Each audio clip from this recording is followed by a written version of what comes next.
Right now we're in Jakobstad. We are in the campus of Allegro in the middle of the town. And beneath this room where we are sitting right now, we have the exhibition of Johan Sandås. He is exhibiting in a small gallery called White Box Gallery, which is run by the art students here at Yrkeshögskolan Novia. My name is Joakim Jocke Fenholm. Welcome to the Invisible Cities podcast. My name is Anneli Holmström. All right, and I'm Johan Sandås. So Johan, could you maybe tell us a little bit about what kind of medium you work with? What's your favorite medium at the moment? I know that you work with. Well, I suppose, what I'm showing at the moment in the exhibition downstairs is sort of this combination of wood sculpture and fake research, I guess, or real research. I'm always a little bit hesitant whether to say if I take the research aspect seriously or not. It's one of those things that I actually think it's better if I don't say it, but then again, I have to talk about something. So it's and I've decided the exhibition actually doesn't have an English title. It's only called Hjärnvågor in Swedish. But it's brainwaves in English. It actually goes back to, because I used to study here, and I know that I think 10 years ago when I graduated, we also had an exhibition with a Swedish title, and almost everybody in Finland uses English titles for all exhibitions, like for the massive international audience that we all like to imagine. And I thought, this time I'm going to only have a Swedish title, and it's not going to really matter that much. And now I'm talking about it here in English, so it's that's joke's on you. Yeah, I guess. The idea behind the exhibition actually goes back to the master's degree I got here at Novia a couple of years ago, and at that point I'd been doing making wood sculptures for a few years, and I sort of noticed that I was getting more and more interested in all of the stuff going on around the sculptures, like the role wood sculpture might have in society, or sort of what it might associations somebody might have around it, which I suppose it also came from, I felt in a way that I started making sculptures quite in isolation. It was again a few years after I'd gotten my bachelor's degree, and I hadn't made anything. I made sound works and non-physical stuff, and then a while later I got really into stuff and materials, and I started working with that. And I felt found materials, or all materials are found, I guess. Yeah. If you don't pay for them, because that was the other thing. I basically started doing sound works when I was in my final years of art school the first time around, because I didn't have any money to spend on materials, and if I was doing sound, I could borrow equipment and I can just fill a whole room with sounds. And that felt sort of quite like a relief at the time. And it's also, I guess I had this sort of idea that, there's so much stuff in the world already. We don't really need to create anything else. It felt better to just use found objects and discarded things and see what sounds they made. But then a few years later, I started to notice that it was actually fun to make things, and I wanted to do it again. And at that point, I also didn't have any money for materials, but I had access to wood, so I started working with woods and cutting down a few trees. And I think I even got a couple of trees that were standing in Jocke's garden. So I've been sponsored by local supporters, and I also noticed that it was really fun, and for a while I had this idea that now I'm going to make sculptures and I'll just show them, and that's going to be that. But then I started thinking about the sort of I don't even know what to call it, but a sort of framework of thoughts around sculpture and materials, and this sort of idea that because I mean, the other sort of feeling I had when I felt I was working in isolation was that I was like using tools and materials that nobody else was using at the moment, which as soon as I started looking, it turned out not to be true at all. There are lots of like this whole renaissance of like hand tool woodworking and artists making sculptures, and all of these things are going on. But I had this feeling that it was sort of, I don't know, I mean, something old that was coming back, or this sort of whole idea of a wave of interest that a few years ago, or whenever it actually was, people weren't that interested in actual hand tools and skills and so on. I mean, there's lots of things have been written about like de-skilled art education, and even I've got a great book which is now in the exhibition downstairs called Sloppy Craft, which is I haven't actually read it, but it looks but it is about like the idea of artists using like craft techniques, but not really putting an emphasis on learning it really well. Like you can sort of make sloppy ceramics, or I don't know, uneven and sort of technically badly done weaving or stuff like that. It's accepted in the art world, or it's becoming its own thing in the art world. That it's not really, I don't know.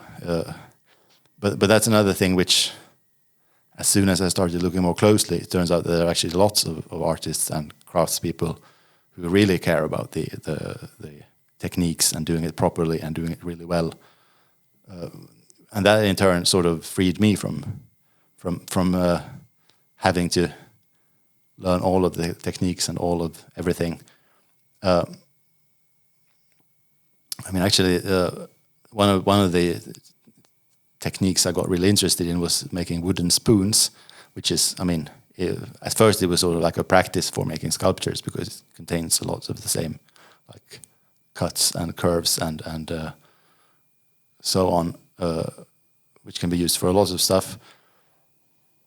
But after a while, I also started noticing that the sort of making wooden spoons has had at least like 2 or 3 like resurgences.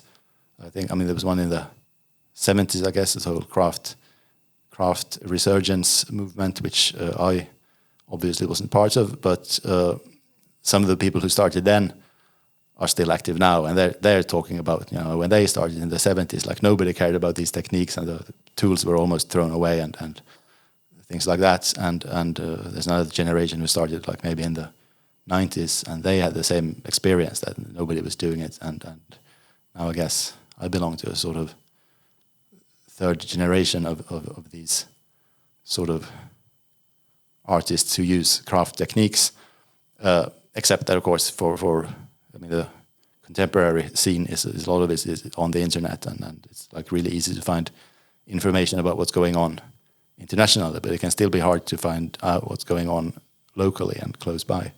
Do you yourself make a distinction between arts and crafts? I mean, if so, like, I mean, not in my work, but I mean, I can talk about it at length. Of course, it's just I'm not really interested in the distinction. I mean, in making like any sort of judgment or separation, but I'm interested in the fact that there is a distinction. Okay, and it's, I mean, again, I mean, I suppose it's the impression I had from the start was that people still make a distinction that, you know, craft is lower and art is higher, or that it's like, but I don't think that's actually. I mean, first of all, I don't know who is actually would be the one thinking that, so I'm not really going to dig into it. And I mean, it's not really. I mean, you can have craft on a whole scale from very well made to quite crude, and you can also have art which is going on the same scale, but it's not really. I mean, yeah, it's more complicated than that. But in a way, I mean, it's sort of it's one of the sort of dichotomies I'm interested in looking at, like this sort of, because I do know that when I started making, especially spoons, I had this sort of very strong idea that, you know, other people can do anything they like, but my spoons need to be really good. Okay. Like you mean well made? Yeah, but I mean, I suppose, and like all the surfaces need to be really even, and everything needs to be. I also had sort of, well, I suppose 2 or 3 different periods when I got really into like sharpening tools and doing things like the proper way, and now I'm sort of been putting it aside for a while. But now I actually need to sharpen my tools again because now they're getting a bit dull. But that's another whole area that sort of, I don't know, it's I mean, the whole, I had this idea that what I was doing was also going to be some sort of research about tools and about how people use tools and so on, which is actually how I got into the idea of the brain, because I had this sort of, I suppose, hypothesis, but more of a like made up art hypothesis than a scientific one, that since people have been using all kinds of tools to make things out of wood, I mean, for thousands of years, if you look at steel and iron tools, but I mean, hundreds of thousands of years if you go back to stone tools. I mean, in that case, that probably means that making things with tools is like one of the fundamental brain circuits going on. I mean, just like some people say that because human beings generally walk on 2 legs, that means a large part of our brain is actually sort of reserved for dealing with walking, and it's the sort of, we don't even know about it, but it's like always going on in the background. And I suppose you could think of something similar for looking for food or figuring out if you're in danger or whatever people have been doing for, well, I suppose since the beginning of humanity. And my idea was that actually making things out of materials sort of has to be one of the other things that everybody has always been doing. And then, like about 100 years ago, we more or less started to wind all of that down, and now you can live a complete life without ever making anything. But my theory was that the whole part of the brain that's supposed to be used for that is still there. Mm-hmm. I mean, what's going on there? Which is, of course, it's not really a question that can be answered. I think it's more of a, but it got me into the idea of actually doing some sort of detecting of the activity in the brain, which then made me realize that there are some really simple and easy to get devices for studying your brain activity. And I used one of those to sort of measure brain waves and see if there was something. Could you describe what the equipment? I mean, I've seen the equipment. But yeah, just for well, I suppose. I mean, it's an EEG headband that you can buy, and you can put it on your head, and it connects to. In my case, it connects to an iPad app where it shows the brain activity. But I mean, it's actually what it is sensing is sort of got these electrodes that connect to the skin on your forehead, and it measures like. I suppose electrical resistance or electrical activity, one of those, which in turn is supposed to correspond to brain activity. And I mean, the whole idea of waves is sort of not really, I mean, some of the scientists who study the brain have discovered, I mean, I suppose everybody agrees that there is a brain activity that goes in waves, and some scientists have sort of tried to study what these waves mean, and some frequencies in the brain are associated with relaxation, and some are associated with focus and so on. And whenever you really start looking at it closely, it sort of all starts falling apart, because experiments that people have done that seem to show one thing have been impossible to replicate and so on. But you mean by looking at because when is it right that there's like a sort of graph that comes up when you're measuring the brain activity? Yeah, I mean the theory I've read about brain waves, this is completely simplified and possibly misunderstood, but there is a sort of cyclical activity always going on in the brain, which is sort of like the brain's inner metronome, which is then used for things like walking and keeping your pace and everything that people do. I suppose animals do it as well, regularly and without thinking about it, is sort of hooked to this brain wave going on, so that you don't need to think about it consciously. Okay. So that whenever you're walking at whatever is your normal pace, that would correspond to a brainwave pattern that could be detected. And I suppose, like all the other research, is sort of based on that, but measuring like changes to like if you're really relaxed and just walking along, you have like one frequency going on, and if you're sitting still and thinking, you have another, and so on. But I know that psychologists have tried to use this to sort of measure, I mean, I suppose just relaxation and general contentness, but it's also, there has been some research done to see if certain brain frequencies, for example, would show that it was sort of that you will respond well to a certain treatment or medication.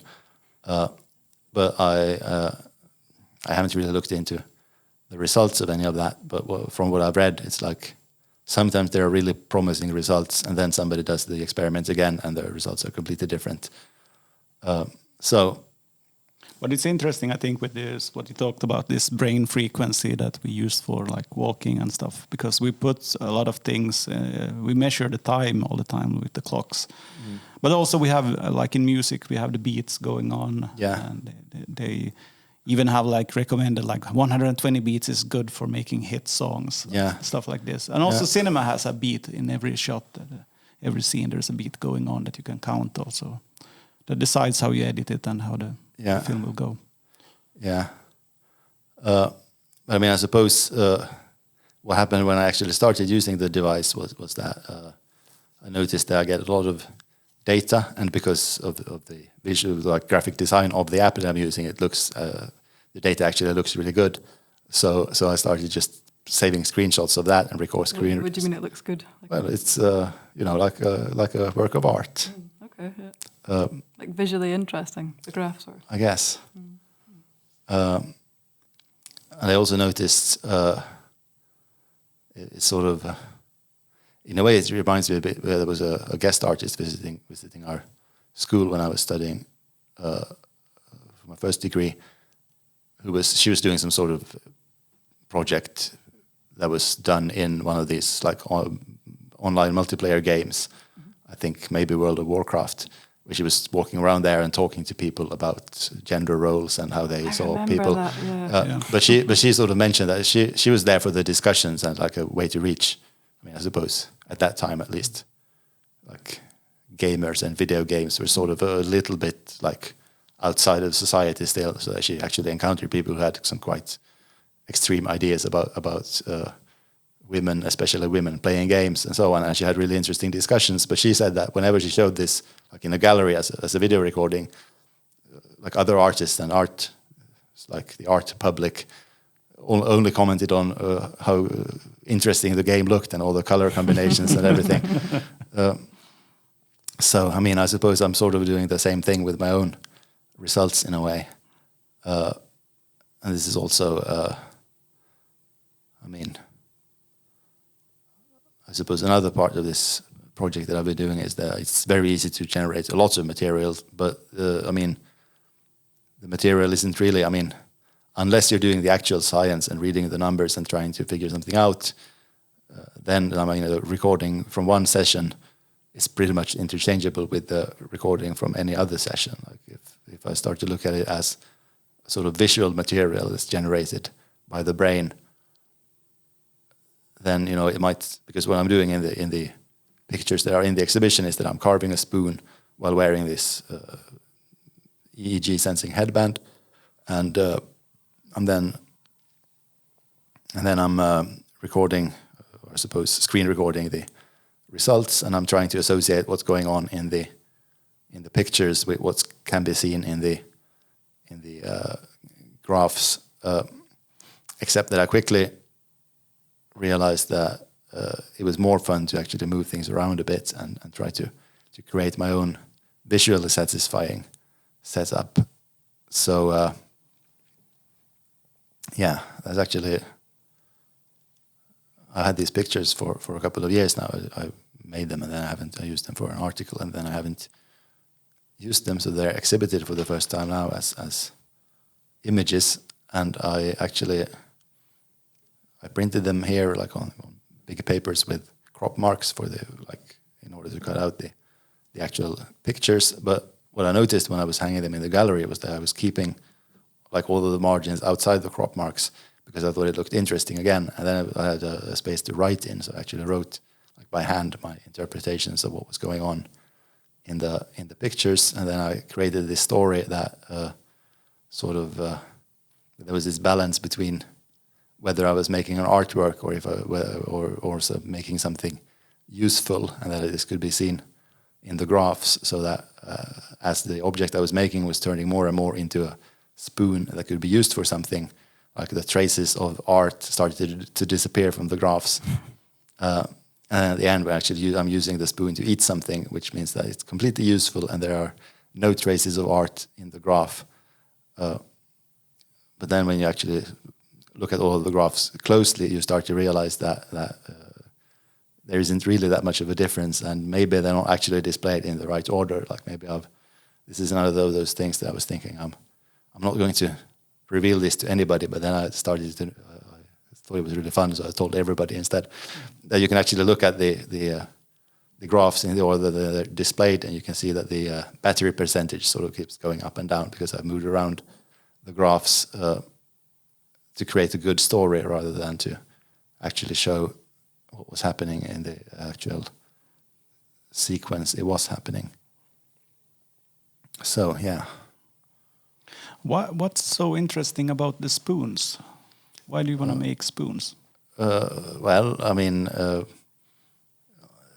the one hand, maybe I'm sort of done making spoons at the moment, but when I was doing them, it was sort of, I mean, it's an object that exists. It's like, in a way, you don't. I mean, you do have to explain obviously why you're doing it because people keep asking. But it's not like, I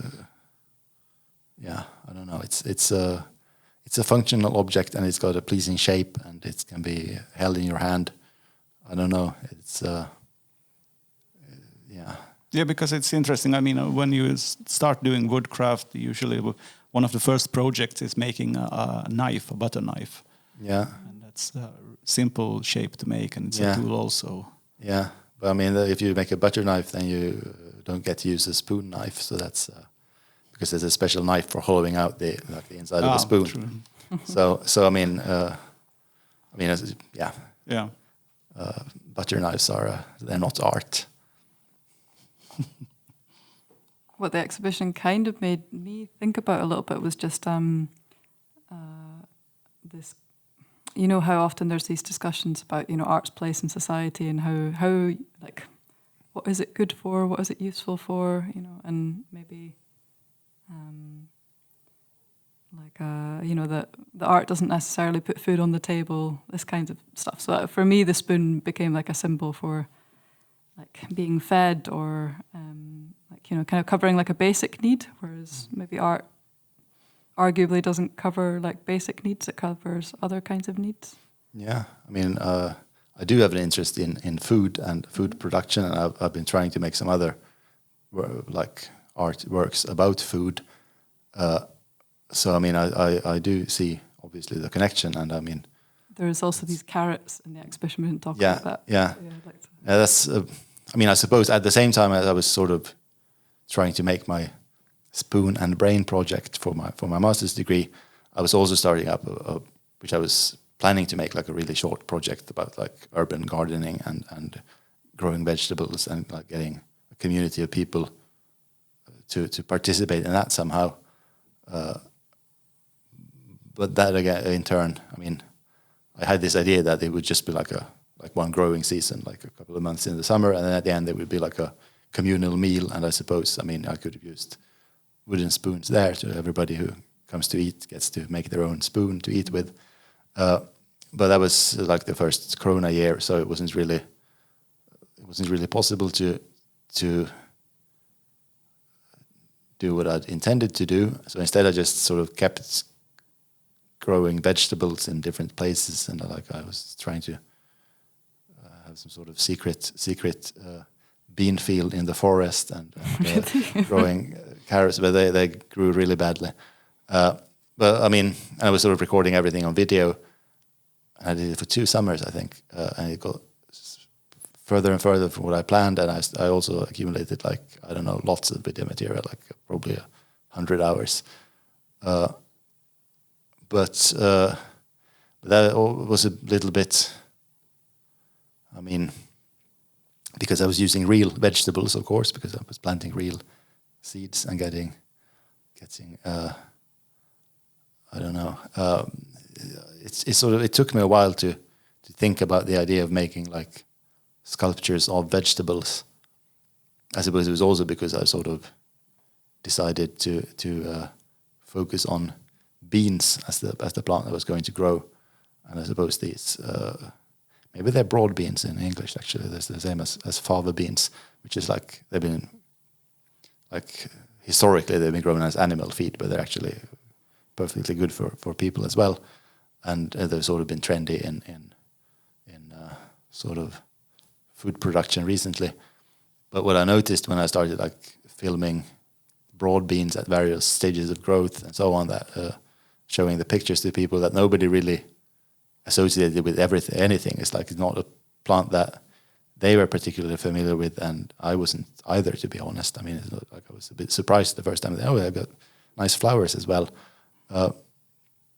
So I suppose I needed to choose a more easily recognizable and charismatic vegetable, which and I suppose also because I'm making things out of wood, which sort of starts out as this sort of round oblong shape. It was actually quite easy to go for vegetables. It was carrots, I suppose, out of the vegetables I was wanting to make, because it's quite quickly becomes like apparent which vegetable it is that I'm making. And I suppose they also have like these high visibility colors. And once you start digging into it, of course, it turns out that actually the history of why the carrot is orange is actually very strange and not very long. And it's actually been it's human decisions that have turned the carrot into what it is today. What do you mean it wasn't always orange? No. Okay. No. It's, I mean, according to the gardener here in town that I've talked to, all carrots were originally either red or white. And then it's like all other colors are sort of like this sort of planned development by people.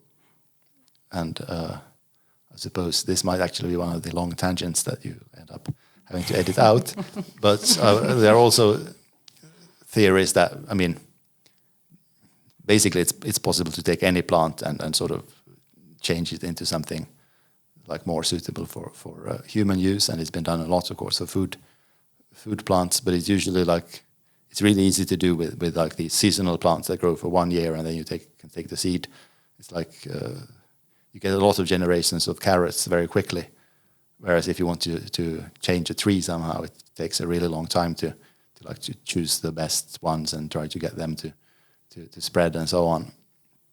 So I suppose, I mean, trying to change carrots somehow is sort of it's a genetic experiment you can do at home.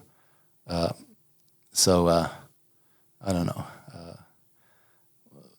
What actually happened with the carrots and the gardener was actually that I was invited to make an outdoors exhibition here in town at the it's called Aspegrens trädgård, like the garden of the old, like, I suppose, parish house, something like that, where the priest used to live, which has been like recreated quite recently because it was sort of, they've recreated it according to what it looked like in the 18th century, I think. And there's this foundation who runs the garden, and they have a gardener, and they also have art exhibitions usually inside the house. But I was invited to exhibit in the garden, and I went there and talked to the gardener to make sure that he was on board with what I was going to do. And I sort of mentioned, like, a little bit hesitantly, that I've been thinking of making like these big sculptures of carrots, and he was like really happy and said that carrots have been chosen as the vegetable of the year by the Finnish Association of Gardeners, I suppose. So it's carrots are really trendy in some circles, and so I made some big wooden carrots that I installed there, and I mean, they were like two meters big. well, if you I mean, I suppose they're like 1 meter the carrot, and there's like a couple of meters of green stuff. Yeah. And I put them on some old tree stumps that were in the garden, and it turned out that my idea about high visibility colors wasn't really working that well, because there was a lot of green behind them, so it's a bit hard to spot the actual tallest part of the sculptures. And I suppose if I leave them there now, as the leaves are turning yellow and orange, then it's going to be hard to spot the actual carrots. I haven't actually decided how long they're going to be there. I should talk to them. Well, I suppose today, actually. But and recently you also had an exhibition at Platform, which I just saw online. But, by the looks of it, there was like these carrots that were kind of installed outside on the pavement, and like completely different kind of context. I was invited by Platform in Vasa. They were doing a project that's called, they're participating in something called Parking Day, which is like this international event where people, I suppose in practice it's mostly artists, who sort of take over a parking space, like just instead of parking your car there, you do something else. So as far as I understand, it's actually started, I think, in Los Angeles, maybe 20 years ago, with a group of artists who actually they put a coin in the parking meter, and they got the spot for a day, and they brought some installation with I don't know, like fake grass and seating and everything, and made a park for 1 day in the parking space. But this time in Vasa, it was actually, I think it was an initiative from the town of Vasa, who invited Platform to participate, and they invited 2 artists, and I was one of them. And it was quite really open. I could do anything I wanted in that parking space. But it was also a really short time frame. So I decided to go with carrots again.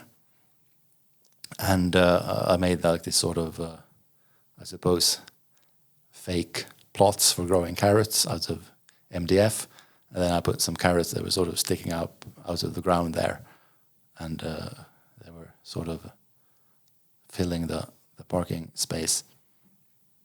So, but I mean, now I've done 3 carrot projects, because I also decided to make like these carved wooden carrots part of the exhibition I'm doing here. Again, I mean, it's not. I'm not that interested in carrots. I mean, they're fine, but it's not. It's more that since I was doing like the spoon carving project, and I did want to bring in the idea of food again.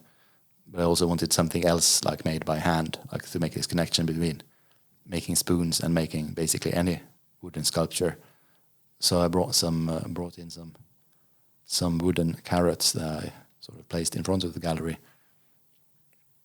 But I don't know. I mean, I'm now a little bit afraid of getting typecast as somebody who only makes carrot sculptures. So I don't know. I have to broaden my horizons somehow. Like, I don't know. Some.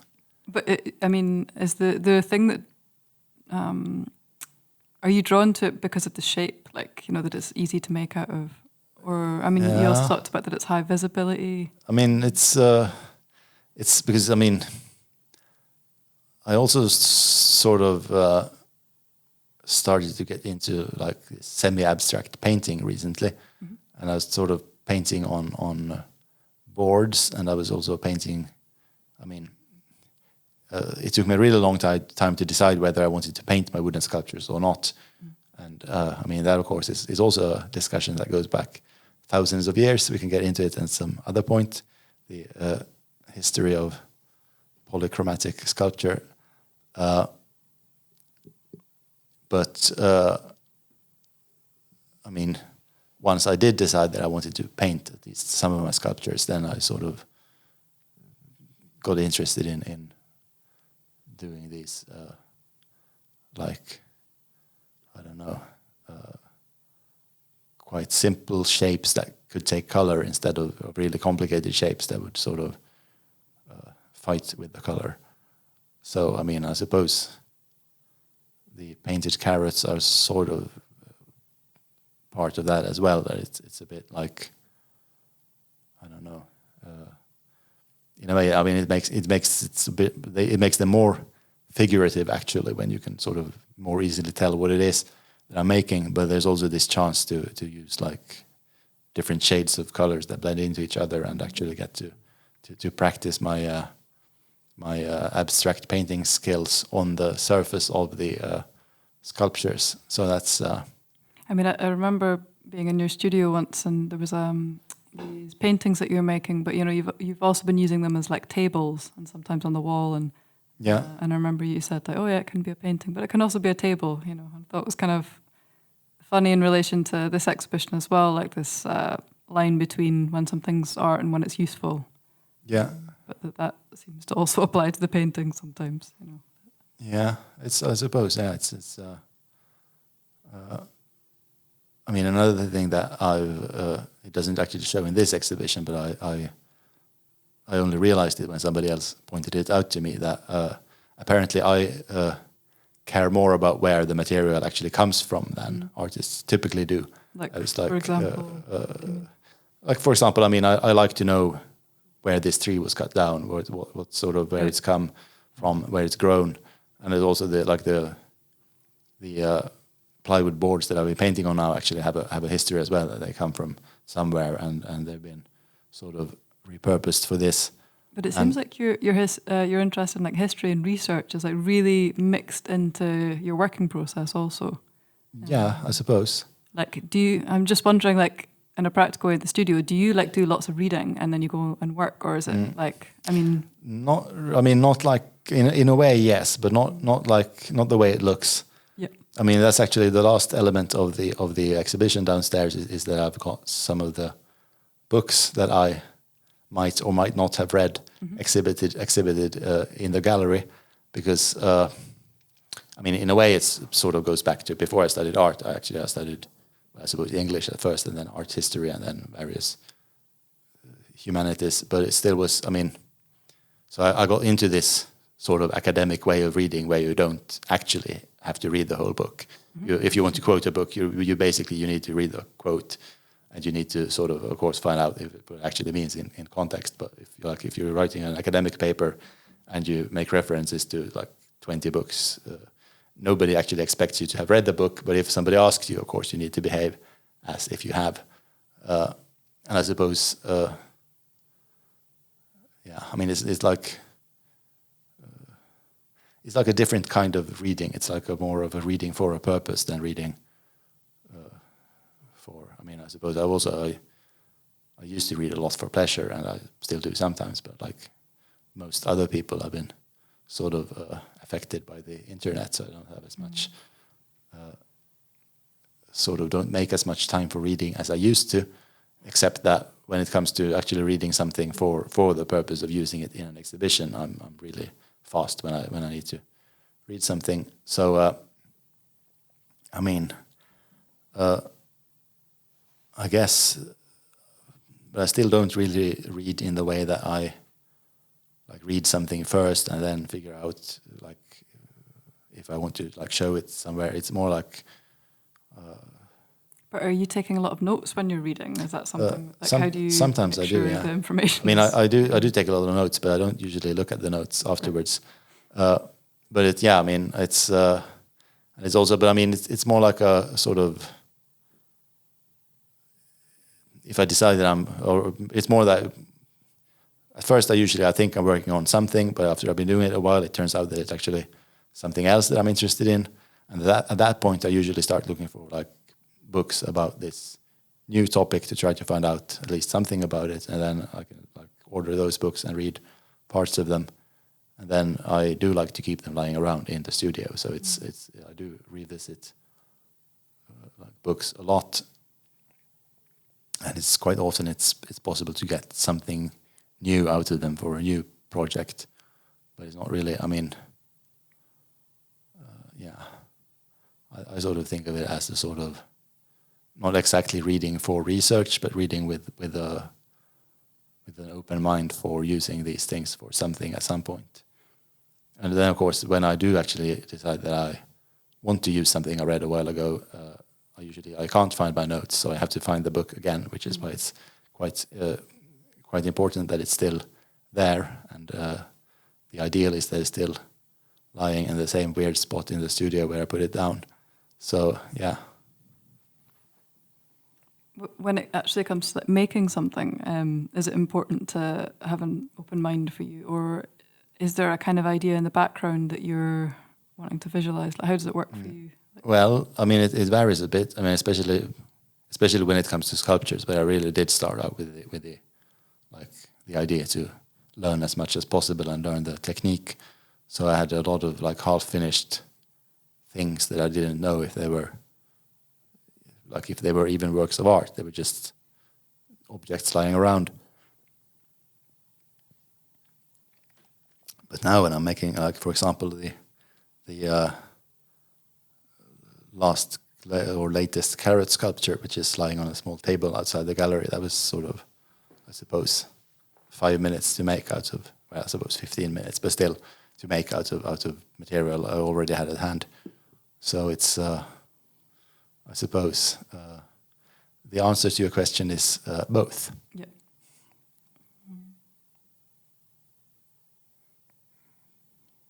What is the next project going to be after this exhibition? Well, I mean, I have been sort of working or started to work on the idea of like 3D scanning and like trying to get three-dimensional objects like into some sort of digital space, which again, I started doing it like almost 2 years ago, I think. I sort of started, and I mean, it wasn't really meant for any particular project or idea. It was more like this thought that I'm sort of already working both like with the physical objects and with the sort of spectrum of something becoming less and less physical and real. It's like this sort of I don't know. So I was sort of interested in seeing what sort of digital 3D object could be used for, which again, it turned out that there's actually a lot of work going on in this field, and it's probably, I mean, I'm not saying it's going to be as trendy as carrots, but it's probably going to become a bigger part of like exhibitions in general, to have like a 3D model of the exhibition as well.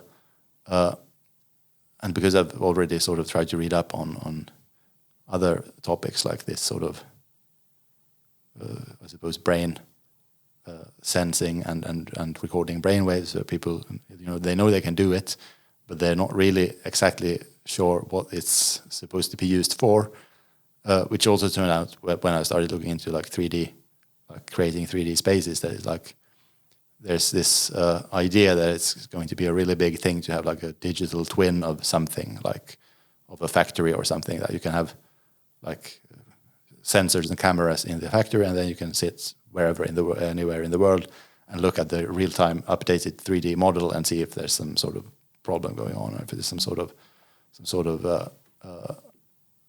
something you need to do. But at the moment, it sort of seems to be you can do this, but nobody really knows exactly what you would use it for. I think there's some sort of luxury car that's out at the moment, which has a sort of built-in monitor where you can see a live 3D model of the car, and you can sort of spin it around and you can look at it, and when you open the door in real life, the door of the 3D model opens, and it looks really impressive, but nobody really knows why you would want to do that. Like, if you probably already noticed that you opened the door, and you probably I mean, you can spin the model around and look at it from behind and so on, but I mean, when you're driving, you probably shouldn't. So it's, I suppose I'm sort of interested in this case as well, in the sort of weird gaps around this idea. It's like if I make like really exact 3D models of the sculptures I've made, I mean, does it really matter, or is it like, I don't know, it's, yeah, there's something there. I'm starting to look into it. But, I mean, the problem there, of course, but the positive side of wood sculptures is that it's really easy and cheap to start.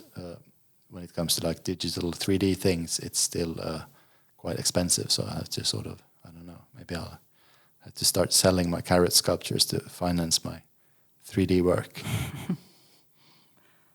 One thing I was just thinking when you were talking about building these like replicas in digital space, like I guess you don't really know at the moment because it's kind of in the middle of a project, but do you imagine presenting them all alongside the original object, or is the original object, does it become like important? Yeah, I mean, I have been thinking about it. Yeah, I mean, part of the idea of doing some sort of digital version of what I'm doing is also that I wouldn't have to like send the physical objects around the world, because that's the problem, of course, with physical artworks is the shipping costs, or I mean the whole bother around it, whether it's sort of for a local exhibition or if it's somewhere else. But yeah, I have some sort of idea that it would be interesting to like display both versions of something and sort of. I mean, to me, it makes me think a little bit about like the value systems of an art object. Like, you know, the original is always more valuable than the replica, or you know. Yeah, I mean that's something. I suppose. I mean, I know that NFTs are currently so untrended. I think there's an article on The Guardian about what were NFTs actually? Do you remember these things? But in that case, it was of course people were selling like digital art. But it seems like the collectors in that case didn't really care about the uniqueness. Like if you made an edition of 10,000, it tended to sell better than an edition of 100. Like people wanted to somehow get in on something that was popular rather than have something unique. And in a way, I mean, the uniqueness of a digital artwork is sort of, I mean, it is sort of fabricated, and it's a bit like, it can be an interesting thing to think about, but it could also be like something that's just like a holdover from how we're used to think, used to thinking rather. A bit like, you know, like how early movies were like a theater play that somebody pointed a camera at, and then it took a while to realize that actually you can put the camera here and it looks really good. I mean, I suppose I'm sort of, in this case as well, I'm sort of interested in the problem rather than in the solution, and it's like this, like, yeah. I mean, maybe I don't know. It's something I'm thinking about, and I might be working on, but I also might not. It seems almost like when you talk about like if something's trendy or not, like some people might shy away from something being trendy because then it's like a sign of too many people are tackling it, and but I mean that seems to pull you toward like whether it's the carrot of the but I mean year it's always something. I mean, there's always something. I mean, I'm not really looking for things that are trendy. It was a huge surprise to me that the carrot was the vegetable of the year, or in fact that there was a vegetable of the year. I mean, I didn't know that anything like that existed. But it's more like, I mean, I suppose that might come out of how I approached wood sculptures at the start. That it was really like, it was just so nice to see that other people were doing it. That I wasn't really put off by it in any way. I mean, yeah. And I suppose the same thing goes for. I mean, whenever I've sort of had the feeling that I am working on something that not a lot of people are working on, it's also been really hard to explain what I'm doing and explain why and what I'm trying to achieve. Like with this sort of brainwave project as well, I've noticed that it's sort of, in some cases, I don't even tell people that I'm doing a project about brainwaves because it becomes such a obscure and complicated thing to explain. So it's more like, it's much easier to say that I'm doing an exhibition and it's going to be here. So it's yeah. But I mean, it's another one of those things that sort of keeps changing for me. That it's like, yeah, it's. I'm interested in the fact that other people are interested, but I'm also always a bit surprised about what parts of something that actually gets popular. And I was like, I don't know. It's yeah.